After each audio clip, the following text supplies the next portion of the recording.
Hi hello வணக்கம் மக்களே. இன்னைக்கான சிறப்பான தரமான அப்டேட் என்னன்னு பார்த்தீங்கன்னா, ஹூ இஸ் நெக்ஸ்ட் பிஎம்ன்ற தலைப்பில் இந்தியாவுடைய அடுத்த சர்வேல யார் நெக்ஸ்ட் பிஎம் நீங்கள் நினைக்கிறீங்கன்னு ஃபஸ்ட் நீங்கள் சொல்லுங்கள், கமெண்ட்டில் சொல்லுங்கள்.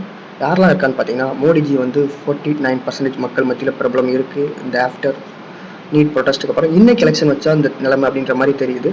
அதுக்கப்புறம் ஹூ இஸ் செகண்ட் பர்சன் இந்த பிஎம் பார்த்தீங்கன்னா நம்ம ராகுல்ஜி இருக்கார். 27% வாங்கியிருக்காரு மக்கள் மத்தியில்.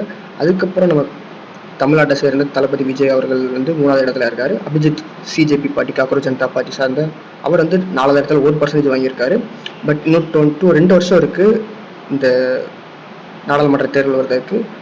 இதை தொடர்ந்து இப்போ நம்ம வந்து தாவேக்காவும் காங்கிரஸும் ஒரே கூட்டணியில் இருக்கு. இப்போ வந்து யார் பிஎம் கேண்டிடேட் அனௌன்ஸ் பண்ணாம ஒரு பெரிய பேச்சுவார்த்தை போய்கிட்டு இருக்கு.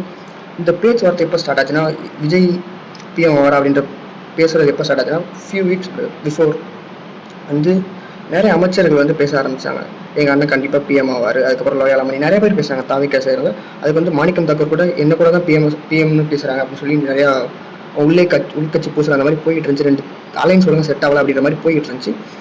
அதுக்கப்புறம் இதை தொடர்ந்து என்ன இருந்துச்சுன்னு பார்த்தீங்கன்னா, இது எப்போ ஸ்டார்ட் ஆச்சுன்னு பார்த்தீங்கன்னா, நம்ம உள்துறை அமைச்சர் வந்தார் தெரியுமா, யார், அமித்ஷா. அவர் வந்திருக்கப்போ அதுக்கப்புறம் தான் இந்த ஹூ இஸ் பிஎம் அப்படின்ற டாக்கெட் தமிழ்நாட்டில் தொடர்ந்து இருக்கு அப்படின்னு நான் பார்க்குறேன்.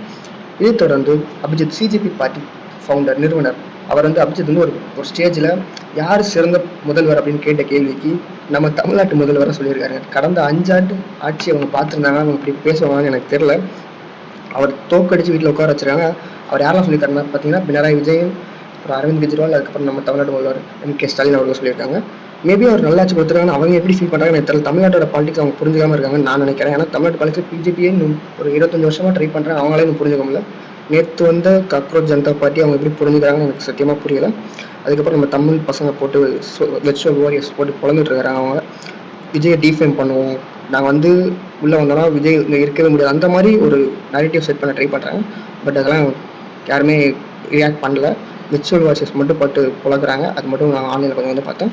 அதுக்கப்புறம் ஹூ இஸ் சிஜேபி ஃபவுண்டர் அவர் யாருன்னு பார்த்தீங்கன்னா, ஒரு அரவிந்த் கெஜ்ரிவால் பார்ட்டியில், ஏஏபி பார்ட்டியில் ஒரு இதுக்கு முன்னாடி 2 வருஷம் கண்டென்ட் கிரியேஷனுக்கு ஒர்க் பண்ணுறாரு அப்படிங்கிற மாதிரி ஒரு ரூமர்ஸ் கான்ஸ்பிரசி போயிட்டுருக்கு. அது எந்த அளவுக்கு உண்மைன்னு தெரில, நான் ஃபாலோ பண்ணேன். இதை தொடர்ந்து நேற்று வந்து சட்டமன்றத்தில் ஒரு தாவேக்கா எம்எல்ஏ என்ன பேசுனாங்க பார்த்தீங்கன்னா, தனி தொகுதி அப்படின்றத தனினா அவனை தனியாக வைங்க அந்த மாதிரிலாம் இருக்குது. ஸோ தனி சிறப்பு தொகுதின்னு மாற்றி கொடுங்கன்னு சொல்லி சபாநாயகர்கிட்ட கோரிக்கை வச்சுருக்காங்க. இதை பற்றி நீங்கள் நினைக்கிறீங்க கமல் சொல்லுங்கள். ஹூ இஸ் நெக்ஸ்ட் பிஎம் அப்படின்னு நீங்கள் நினைக்கிறீங்க? யார் பிரதமர் ஆவான்னு நீங்கள் நினைக்கிறீங்க? கமல் சொல்லுங்கள் மக்களே, நானும் பார்த்து தெரிஞ்சுக்கேன். நான் யாரை நினைக்கிறேன்னா, நான் வந்து விஜயை தான் நினைக்கிறேன். ஏன்னா அவர் தான் ஒரு ஃபியூச்சர் நான் ஃபீல் பண்ணுறேன். நீங்கள் நினைக்கிறீங்க கமல் சொல்லுங்கள், நானும் பார்த்து தெரிஞ்சுக்கேன். பாய்.